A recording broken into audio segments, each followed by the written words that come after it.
Hey, what's going on? Veloz Running coming at you with episode 9, another marathon training update, except today's update's a little bit different. We're going to share some personal information with you today because we have had a major life-changing event happen to us, specifically to Rosie, that has altered the course of our lives. It has definitely altered her marathon training, because we've gone from training for a full marathon race to now training for a different kind of race. Now we're training for the race for life. So don't go anywhere, because we want to share our new marathon journey with you.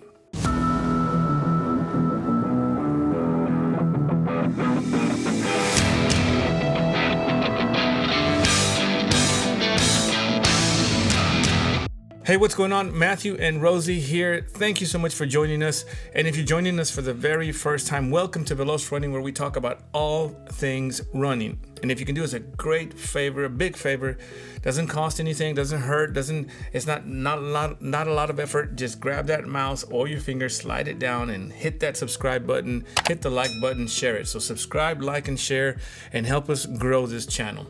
And again, thank you so much for joining us. So we're going to get right into it, because we have some personal information, as I said, that we want to share with you. Let me give you a little background, though. I love to run a lot. I run marathons, I run 5Ks, I run all kinds of things. And my wife, not so much. She has not really liked running. She never has. She'll join in on some 5Ks every now and then, just for fun, not really trying to place or do anything. Most of the time, she just walked them. But I always run a marathon at the end of the year.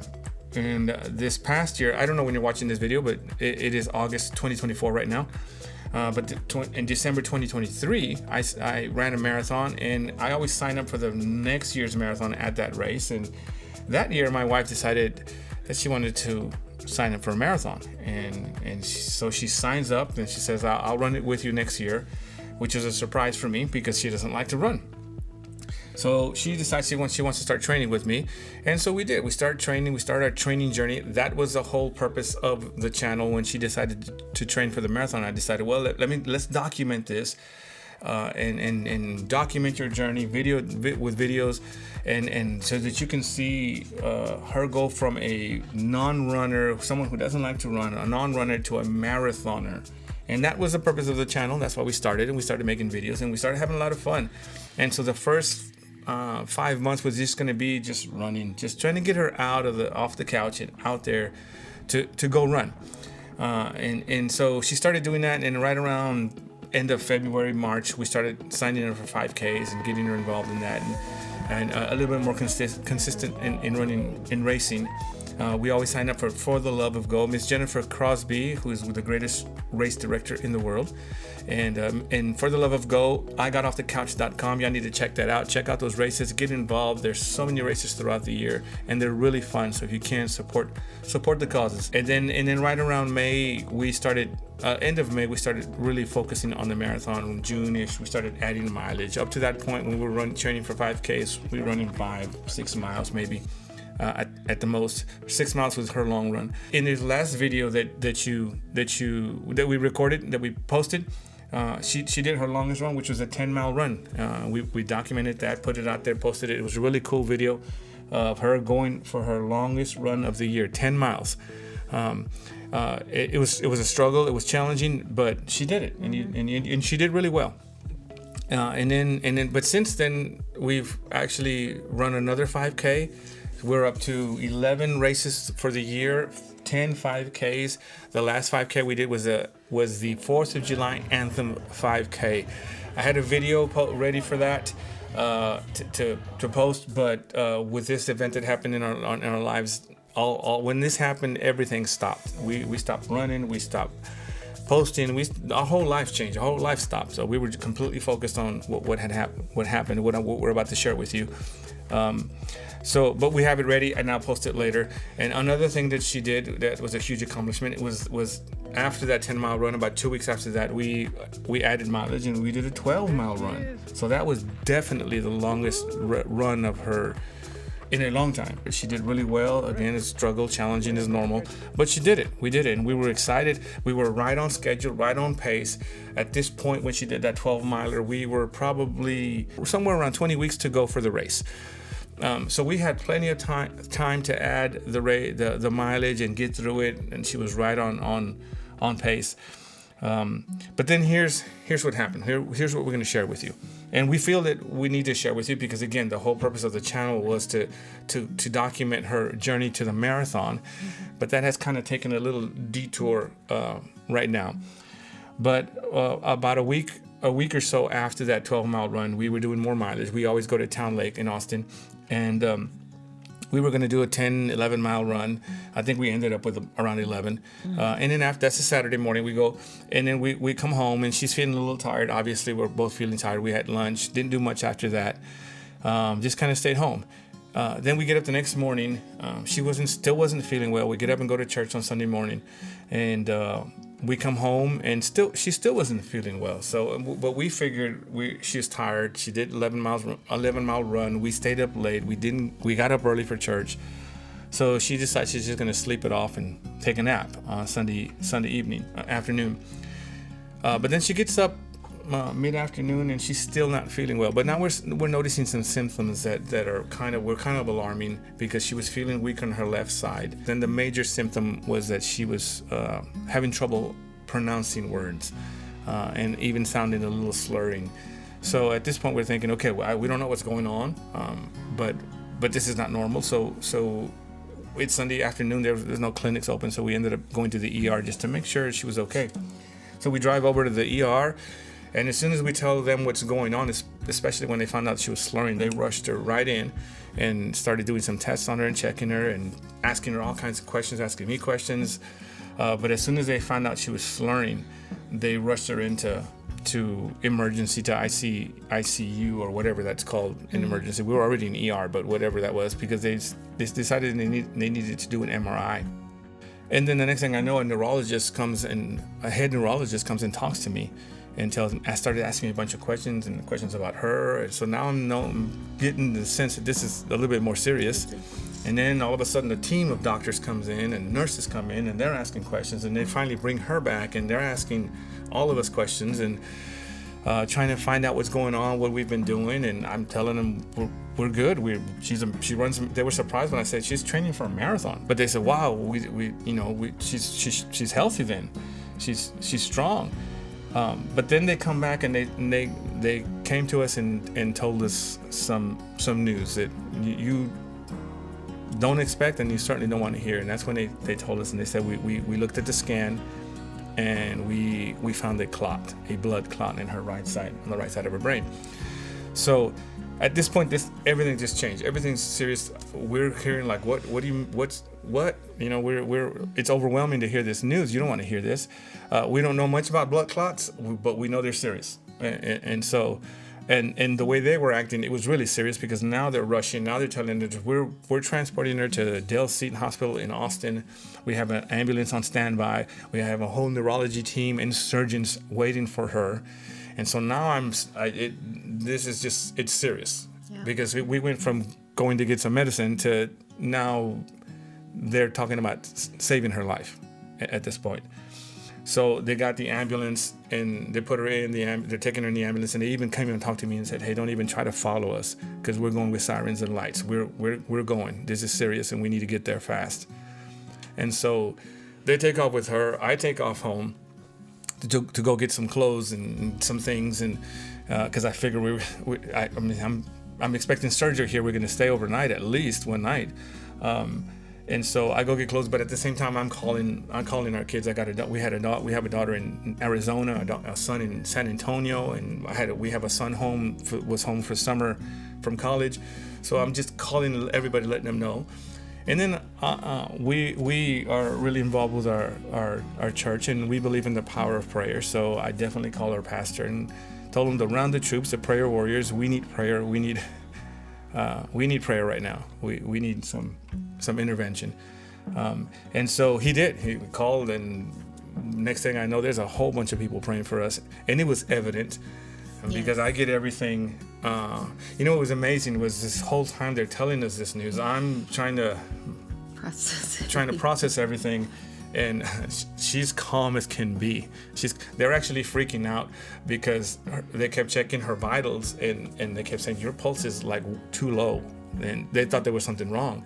But when they found out she was training for a marathon, they go, oh, so you have a marathon, you have a runner's heart. That's normal. And everywhere we went that they checked it, they kept asking, why is your heartbeat so low? They're telling her all this news, rushing her to surgery, trying to save her life, and she's completely calm. And so we just believe those prayers were working, because that we certainly needed peace at that moment. But anyway, I go get stuff. I'm rushing to the hospital in Austin. It takes me about 45 minutes to get over there. I finally get there. They finally bring me. They say, okay, you can come see her now. I go over there, and she's laying on a gurney. Again, they said they were going to rush her into surgery. But I get there, and then they tell me these words that I can't. Still ringing my head, because I walk up and they said, yes, we found the clot and she is having a stroke. And I looked at the nurse and I said, what do you mean having? And she said, yes, she's having it right now because of the clot, and there's lack of oxygen flowing. That's why you're seeing the droopiness and the lack of, and then why she's slurring and why she can't move her left side. She's having a stroke. And so we're monitoring right now her to see if we're going to rush her into surgery, which that was the original plan. But what they noticed was that even though she was having that, she was still feeling. She had feeling. She was weaker on the left side, but she was still strong, and she was still, like, every test that they were doing with her, she was passing it, because every test that they were doing when they were monitoring her, that what they were trying to check is just the expectation obviously was with the blood clot that this was going to get worse. That's why they were on standby to have surgery. And so they kept monitoring her and monitoring it. And so but it never got worse. So they were checking her every 30 minutes for the next 24 hours at least, maybe more, every 30 minutes, to just make sure that she didn't get worse, that she didn't lose complete feeling of the left side, because at that point they were going to rush her in for surgery and try to do whatever they needed to do. But that was what they told us, that was a very dangerous surgery. It is a last resort kind of thing. So they were trying to avoid that at all costs. And when they, as I said, they were evaluating her, and they said, at this point we don't think she needs it. That she's not at that point yet, because she was responding well and passing all these evaluations and tests that they were doing with her. And so for the next 24 hours, neither one of us slept. They were just coming in, along with the nurses that were coming in and doing vitals every hour, and this surgeon, everybody was just coming in and checking every 30 minutes. And thank God for the doctors and nurses and everybody who was involved there that took care of her and were monitoring her and checking her. What a blessing they were. If y'all ever watch this video, if you ever come across this, thank you so much. Y'all were a blessing in our lives. Thank you for getting us through this and for watching over her and taking care of her. But the more tests they did, the more they found out that they couldn't. It wasn't getting worse. The next day they're doing echo something for her heart. Forgive me, I don't know all this stuff. I'm not a doctor, but they're doing tests on her heart. We got to do this other test to make sure she doesn't have a hole in her heart, and that would cause this. Because at this point they're trying to figure out what happened, why did it happen, so that they can prevent it from happening again. And so then they do another. We got to do an ultrasound. So they did another test and brought a bunch of machines, and which is the picture you saw in the thumbnail. They're doing an ultrasound on her head and with cameras and all kinds of weird stuff. They're poking her. They did another angio something where they went up this artery, put dye in her head so that they could get a 3D view of all the arteries and vessels and everything. Another test and another test and another.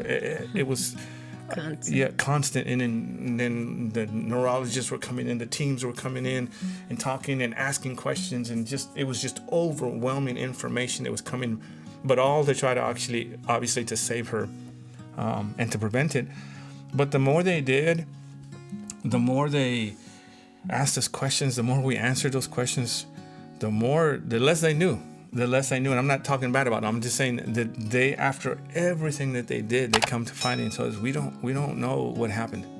We don't know what happened or why it happened. We just know there's nothing wrong with her. As every test we've done, she's good. She's healthy. Her heart's good, her brain's good, her everything's good. It's just that it affected her this way, and we don't know what happened, but it happened. But and then even the head neurologist talked to me and said her brain is already rewiring itself. It's already healing itself. And he said, we're already, when we saw those pictures, it was already rewiring itself. And so we expect a full recovery, which is what I wanted to hear. We didn't get the why. They said, we don't know why. You know what? We're good. We're good without the why. We don't always need to have the why. Especially in this case. We got the what. The what was she's healthy and she's going home. Obviously with a little bit of rehab, but I'm good with that. We don't always need the why. I don't always have to understand why things happen. But we just know that people were praying and they didn't find anything, and we believe that God's hand was there. But anyway, from that point, 4 days in ICU, they moved her to a regular room just to monitor her. Just wanted to make sure everything she didn't get worse, and she didn't. In fact, by the end of that week, she was a lot better. They finally said on Friday they wanted to go ahead and release her, but she needed to be released to a rehab. So we ended up moving to the rehab on Sunday.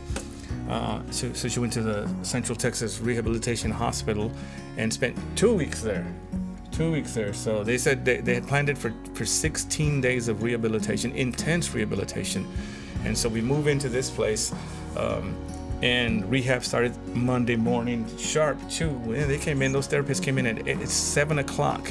But it was one of the coolest places because they accepted me as part of the whole thing. They took care of me. Anytime they fed her, they fed me. I was sleeping in a chair, but that was okay. Towards the end, they got me a cot. But we got to eat together. We got to start our mornings with prayer and eating, and then into the rehab. And that rehab was intense because she was just getting up, and she had speech therapy, she had occupational therapy, she had physical therapy. So here's the difficult part, obviously mostly for her, but from my point of view was, here I was training her to run a full marathon. I saw her race 10 races, 11 races. I saw her improve 9 minutes in her 5Ks. I saw her finally get on a podium and win her age category. I see her run 12 miles that she never wanted to do, much less, but she did it. And then to see her to learn she's got to learn how to walk, and they're teaching her how to walk, and they're teaching her how to how to get dressed, how to and barely walking and moving your hands and learning all these things. I never really thought about what it would be like to have the use of just one hand, but I had to be her left hand. I had to be her other hand. And so because without that one hand, there's so many things you can't do. I mean, from eating to cutting to getting dressed.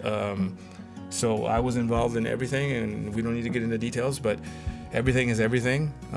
From the moment she woke up to, you talk about tying shoes and getting to the restroom and putting shirt on and ponytails.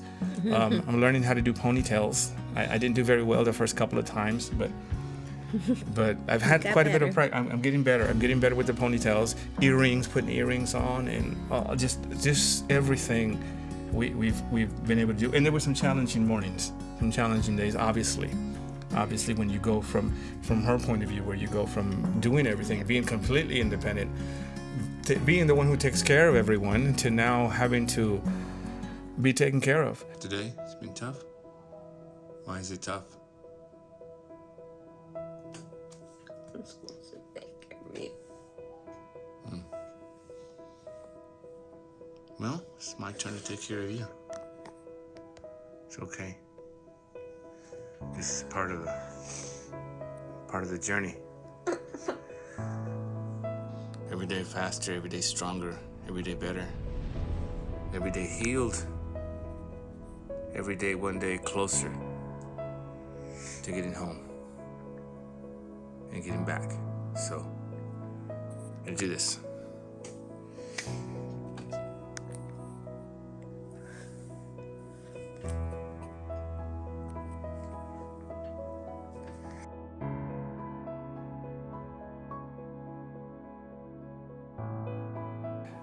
And there was some challenging mornings, some challenging moments where they were difficult, and so, but we got through them. Again, those therapists were amazing. They took care of her. They worked with her, and then towards, I think probably about I don't know, maybe after about the first week, we get settled in there. I would come home maybe a couple of days to get clothes and go back and bring new clothes, drop off dirty clothes, get clean clothes, and then we ran out of clothes, so then I had to go shopping and get clothes, buy clothes. But I finally got to go for a run, and that was good. It was tiring because I hadn't run in a while, and I hadn't slept in a while because you just couldn't sleep there. They come in every hour, so it was very tiring. But at the same time, it was my therapy. Yeah. Hey, what's going on? This is day 13 of this new journey with my wife. It's day 5 of rehab. We spent 7.5 days, Sunday to Sunday. The hospital, 4 days of that was in ICU. The last 4 days she was able to get her own room, and then she was transferred on Sunday to this rehab. And day 5, so 13 days we've been doing this. She's getting stronger every day, putting in the work, rehab, and I haven't been able to run since then. Obviously, I had no desire to leave her side, but she is doing a lot better. And so this morning I decided to go do a little bit of my own therapy, because as most runners know, this is our therapy. This is our way to decompress. It's my way to heal also. But obviously this run has a much different feeling, different motivation since the last one. The last one we ran together for 11 miles. We did really well in preparation for that marathon. And then the following day we were in ICU. But like I said, we may not be where we want to be, but we're not where we used to be, and that's good. God is good, He's faithful, He's with us. We want to encourage everyone, if you're going through anything similar or not, but just going through anything, don't give up. Don't give up. We're fortunate to be surrounded by great people that love us, take care of us, to check on us daily, pray for us daily. So I encourage you, choose your friends wisely. I just needed to get out a little bit and just have my own personal conversations with myself and with God. Not that I couldn't do that in the room, but you know how it is. It's beautiful. Look at that. Beautiful day. And I know soon, and very soon, I won't be running alone anymore. Rosie will be right by my side again to finish that other journey. Right now we're just training for, we had to put the marathon training on hold, but we are training for a whole different kind of race now. A more personal race. In this race, we have to win. We're gonna win. But with that said, this is still part of the marathon journey race. The first thing she said when the doctors asked her what her goal was, obviously it's getting healthy and getting back to normal life, but one of the first things she says is to get strong so she can finish the marathon. So I thought that was pretty cool for somebody who doesn't like to run. But anyway, thank you for all of you that are supported, that are listening. Again, if you're going through something, we got you. We're praying for you as well. Prayers and blessings your way. But stick with us. Stay with us. We're not done yet. This is not over. We're gonna get this done. So here we go. Hey, what's going on? I'm done. Finished it. I'm right back in front of the rehab center. That's it right there. There's a beautiful fountain back there. Fountain back there. We're gonna go out first, walk outside later, come down here to the fountain, get her out of that room, get Rosie out of the room and into the sun a little bit. We've been cleared for her to come walk out here on her own. That means she's doing well. She's doing good. She's doing better. A lot of progress. Oh, this was a tough one. It's a hard one. We've done 11, 12, 15 miles, and I just did 5, and I didn't think I was gonna make it. I was done at 3, and not just done mentally, it was like physically, like I'm going 10-minute miles, and I was having trouble breathing, just tired. And the plan today was to do 5 easy. So I just turned around and came back and was hoping I had 5, close to 5, and I got here at 4.5, and I seriously was gonna turn into the parking lot and say I was done. I called it, even though I didn't do the 5 that I planned. But then, as tired as I was, as hard it was to breathe, I started thinking about Rosie and her past 2 weeks and everything she's been through, and this past week of rehab, every morning getting up early, 7 o'clock, when she didn't feel like it, when she was tired, when she was hurting. Not hurting from body, but just tired. You know how it is, new bed, new environment, the exercises they're making her do. And there was just days she just didn't want to do it. It was emotional days where emotionally she just didn't want to get out of bed. But she did. She's done every therapy. She's done it well. She got up today. She didn't want to do it today, and she got up today, and it worked her out pretty good. So after thinking about that, how could I complain? I'm healthy. Legs are good. I know she'd be out here with me. So kind of puts things in perspective. So I went ahead and finished my 5. I kept going. It's a good day, good run. I want to say thank you to my father and my sister for being there and being such a great moral support for us. They were one of the first people that I called as soon as this happened, because I knew they were going to start praying immediately, and they did.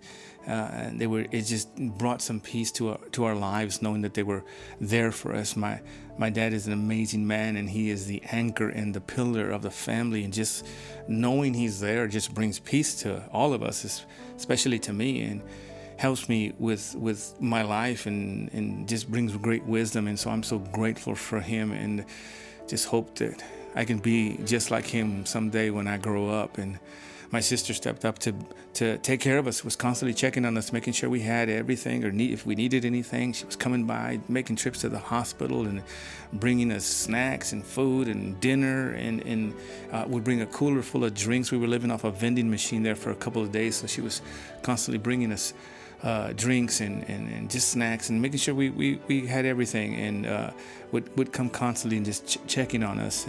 And then when my son, who was taking care of the house, ended up leaving back to college, he had to go back to college and report.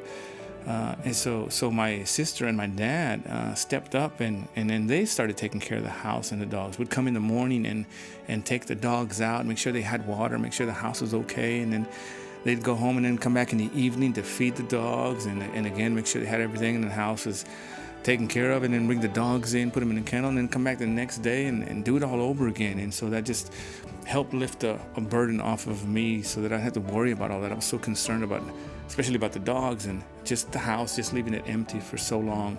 And so they stepped up and they took care of that, and just so grateful for them for having family like that just loves us and takes care of us all the time. And so just thank you for that. And I also want to thank my supervisor, Miss Angie, who allowed me to be by Rosie's side for 3 weeks, leave work and be there. And she also lifted a huge burden. We have a job, a huge responsibility, and we can't neglect it. Thank God for our jobs, but thank God for great supervisors. And she is a great supervisor because she's a great friend and cares about people, cares about us. And there wasn't a day that didn't pass by that she didn't text and checks on Rosie. It's constantly asking me, how's she doing? What are you on eat anything? She was offering to bring food and take care of the house, wash clothes, buy stuff for us, whatever we needed. She was ready and available for us, and we're just so grateful for people like that. And then it's helping me to transition back to work and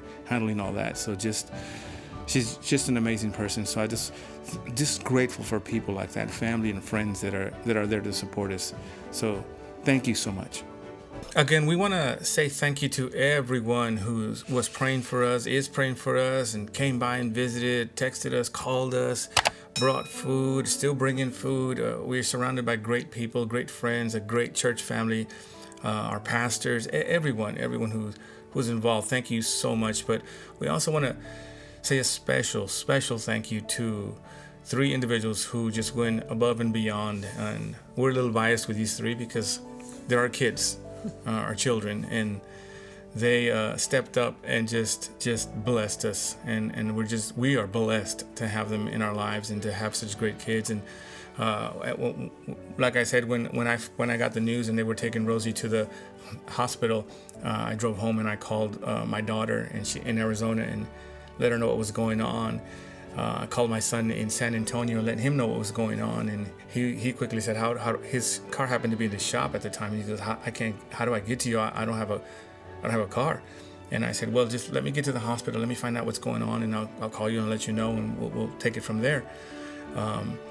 And about 30 minutes later, he calls me and says, I'm on my way. I borrowed a car. And so he was on his way. And then and about the same time, I get a phone call from my daughter. And she says, I'm in the airport, and I'm fixing to get on a plane, and I'll be there in a few hours. I think she ended up arriving around 1 o'clock in the morning. And so, they quickly came and to help and support. And our daughter has a 1-year-old daughter, our first grandchild, our granddaughter. And she jumped on a plane with that baby and flew down here. I don't know how she did it it was a baby's first flight, so they came. It's evening. It's usually bedtime by that time for her. So that she came, and then our son-in-law Dylan, her husband. We just want to say thank you so much for letting her come, for sending her. He actually sent her. We're big believers in marriage, and I always tell my daughter, you need to be where your husband is. They had just moved up there about 10 days. He got promotion and went up there to do some work, and so they ended up moving. We were sad because they left with our granddaughter, and they were out of our lives for a little bit.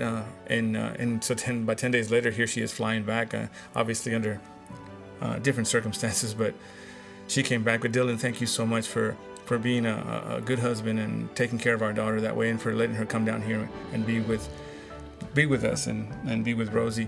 And she was there. She was by her side every minute, and it was there, and allowed me to come home and be able to shower and change and get clothes and just run some errands and do some things that I needed to do and take care of, because again, our world stopped immediately, and I needed to take care of some things. And Christiana was there every minute of the day. She was just helping out. And for Alec, this time of the year, again, this is August, it is the busiest time in the job that he has of the whole year, and he was already preparing for it and getting ready for that, telling us how everything he was doing to get ready. But he immediately dropped all that and came down and stayed with us for the whole week, the whole time She was in the hospital, and again, and thank you to his boss and his managers who allowed that to happen, who understood what was going on and let him come down here. And he did. He stayed, and he was by her side as well, and stayed. Both of them sleeping. Between all three of us, we were only supposed to have one visitor at night, and all three of us were sneaking in there and sleeping all over the place. And the nurses were we weren't making any hassle, so the nurses were okay with it.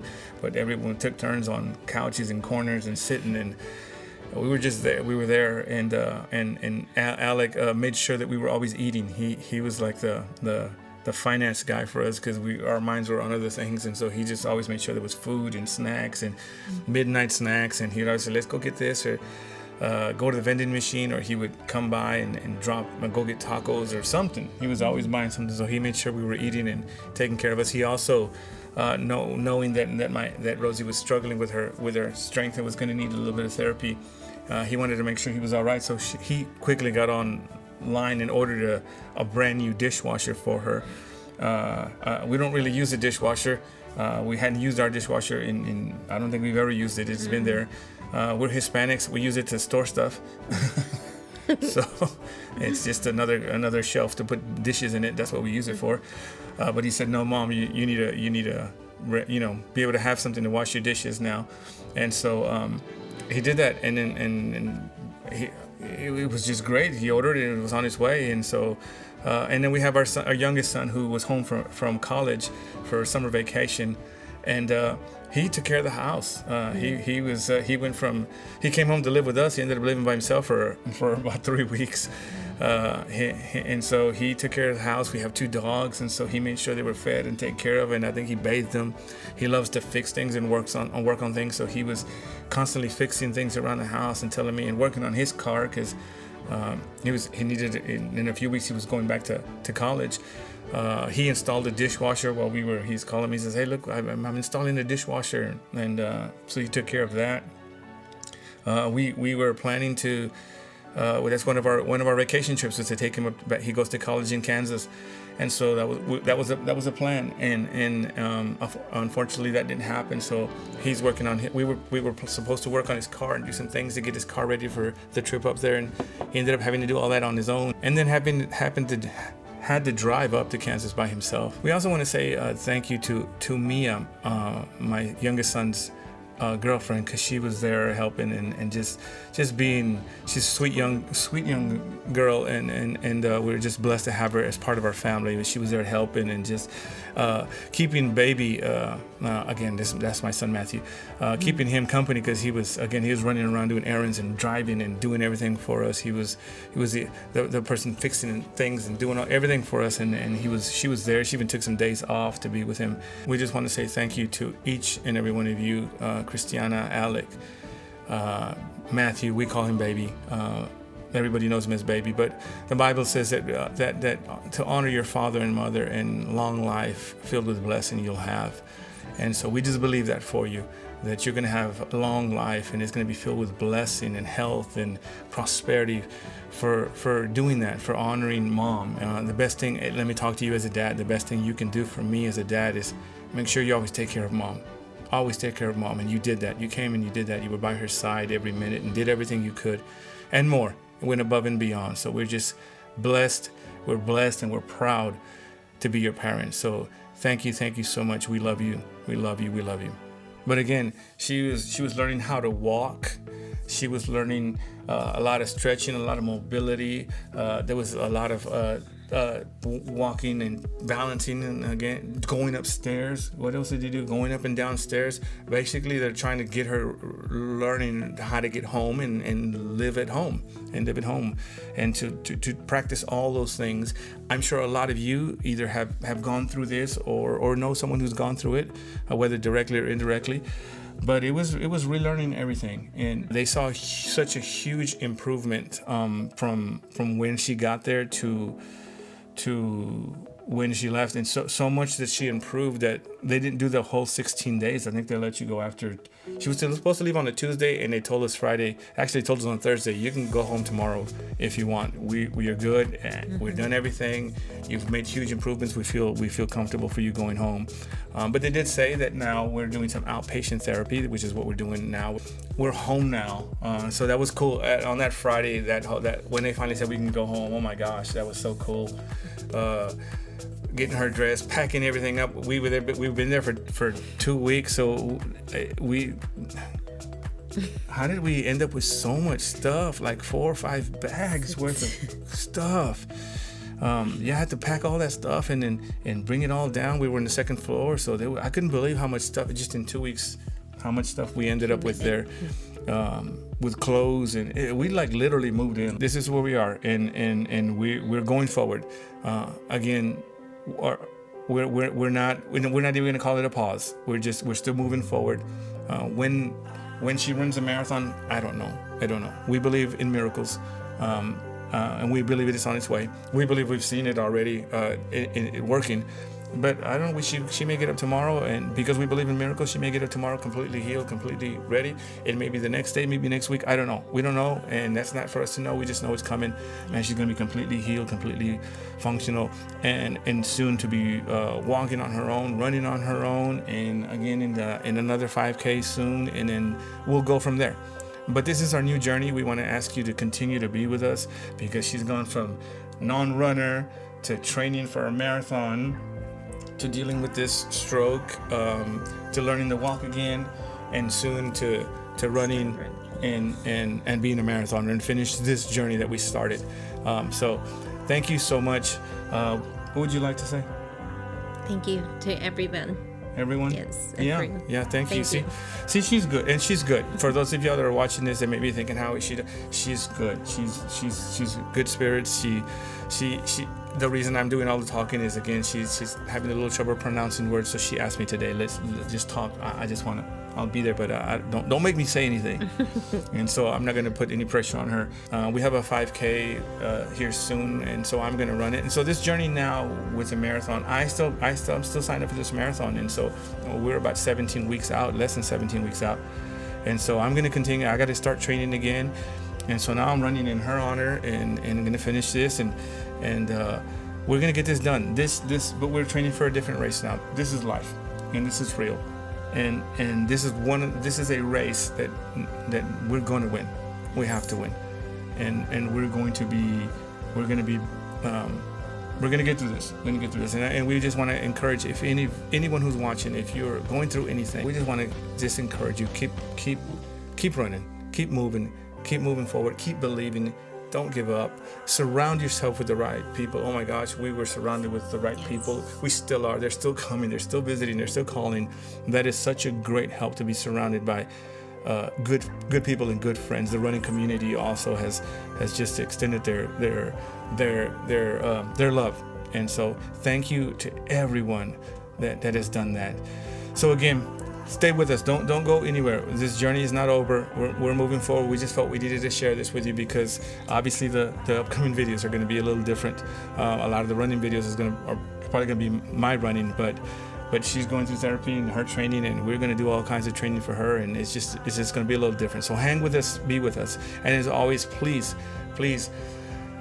subscribe to our channel. Help us grow this channel. Subscribe to our channel. Hit the like button. Share it.